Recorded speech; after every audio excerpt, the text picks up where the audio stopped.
I got out some of my paints the other day and realized I had been a little irresponsible with one of them and neglected the other. Unfortunately, it dried out a bit, but I really was determined to save this, so I've been researching things that I could do to rejuvenate my poor paint.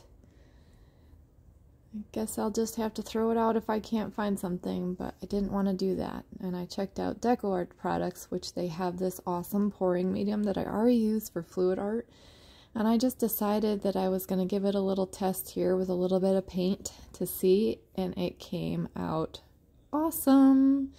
It totally brought the paint back, and I am so excited. I mean, I can paint with it, I can mix it, I can dot with it. It's back to the fluidity and consistency that it had when I first got it.